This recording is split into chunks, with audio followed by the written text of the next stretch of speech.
माझा पोता रेहान, त्याला मी हे काम केलेलं आवडत नाही ना. का? त्यात वाईट काहीच नाहीये. वाईट काहीच नाही बेटा, पण प्रत्येक कुटुंबाची एक वेगळी कहाणी असते. पण तुम्ही सांगा की मी तुमची काय मदत करू शकतो? आम्ही एक फोटो शोधत होतो, त्याच्यासाठी आम्ही आलोय तुमच्याकडे.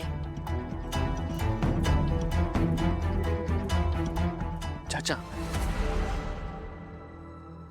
हा त्या किल्ल्यावरचाच फोटो आहे ना?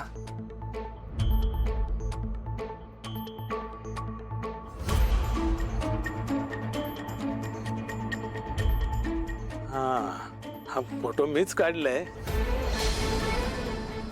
हा काय द्वारपाल? चाचा, ही माझी आई आहे. तिच्या बरोबर जो हा माणूस आहे ना, त्या माणसाला मी शोधतोय.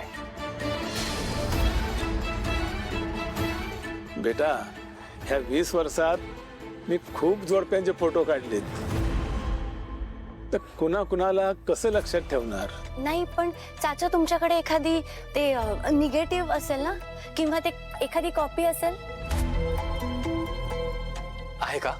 फोटो मीच काढलाय, म्हणजे त्याची एक कॉपी नक्कीच त्या स्टुडिओत असणार. कारण माझी तशी पद्धतच होती. लोकांचे फोटो काढले की त्याची एक कॉपी स्टुडिओत जपून ठेवायची. चाचा, आपण त्या स्टुडिओमध्ये जाऊन तो फोटो बघू शकतो का?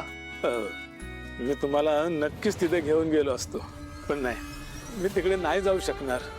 का?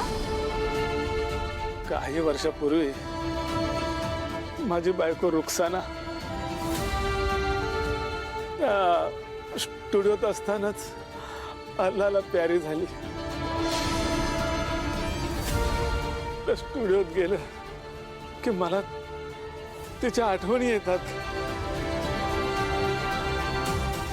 आणि मला तिचा भास होतो आणि खूप त्रास होतो. माझ्या तब्येतीवर असर नको म्हणून माझा पोता रेहान, त्यानं मला तिथं जायची बंदी केली. चाचा, मी तुमच्या भावनांचा आदर करतो, पण आमचं त्या स्टुडिओमध्ये जाणं खूप महत्वाचं आहे.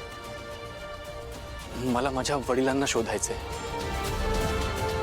मला आणि माझ्या आईला वाऱ्यावर सोडून गेलेल्या माणसाला एकदा भेटायचंय. नाही नाही, मी नाही जाऊ शकत तिकडे. चाचा, तुम्हाला जर तिकडे येऊन त्रास होणार असेल तर आम्ही जातो तिकडे, तुम्ही नका येऊ. नहीं नहीं नहीं नहीं बेटा नहीं, रेहान को पता चलेगा तो मुझ पर बहुत गुस्सा करेगा. चाचा, जिथे तुमची जवळची व्यक्ती गेली आहे ना, तिथेच मला माझ्या जवळच्या व्यक्तीचा चेहरा दिसू शकतो.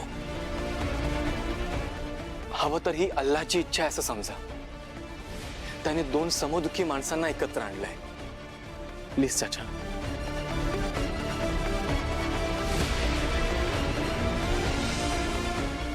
ताई, प्लीज, हवं तर आम्हाला तुमचीच मुलं समजा, पण त्यांना काही सांगू नका प्लीज.